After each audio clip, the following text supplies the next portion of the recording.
নারায়ণগঞ্জের সিদ্ধিরগঞ্জে ধনকুণ্ডা এলাকার আব্দুল্লাহ খান পায়েলের হত্যাকারীদের গ্রেফতার ও বিচারকের দাবিতে মানববন্ধন করেছে এলাকাবাসী।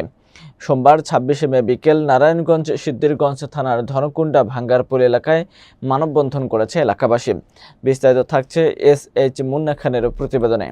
গত শুক্রবার রাতে সিদ্ধিরগঞ্জের বিভিন্ন স্থান থেকে অভিযুক্ত 4 জনকে গ্রেফতার করা হয়। শুক্রবার রাত 10টায় 2 কিশোর গ্যাং গ্রুপের মধ্যে বিরোধের জেরে আব্দুল্লাহ ছুরিকাঘাতে আহত হয়। পরে উদ্ধার করে ঢাকা মেডিকেল কলেজ হাসপাতালে নিয়ে গেলে ডাক্তার তাকে মৃত ঘোষণা করে।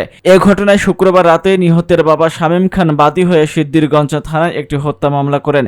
এ ঘটনায় সিদ্ধিরগঞ্জের মোহাম্মদ হৃদয় সাব্বির, মোহাম্মদ আতিক ও মোহাম্মদ জাহিদকে আটক করেছে পুলিশ। আমার ছেলে চলে গেছে, এরকম করে যাতে আর কোনো বাবার কোল বা আর কোনো মায়ের সবার বাবার সন্তানকে হেফাজত করো। আমার ভাইরা অনেক কষ্ট করে মারা হইছে, অনেক কষ্ট পাইছে আমার ভাই। আমার ভাইয়ের আমরা ফাঁসি চাই, যারা যারা আমার ভাইকে মারছে। একদম নিরাপদ থাকে, ছোট ছোট বাচ্চারাও যাতে সন্ধ্যার পরে রাত হইতে হাঁটাচলা করতে পারে। এই কি সরকারের উৎপাতে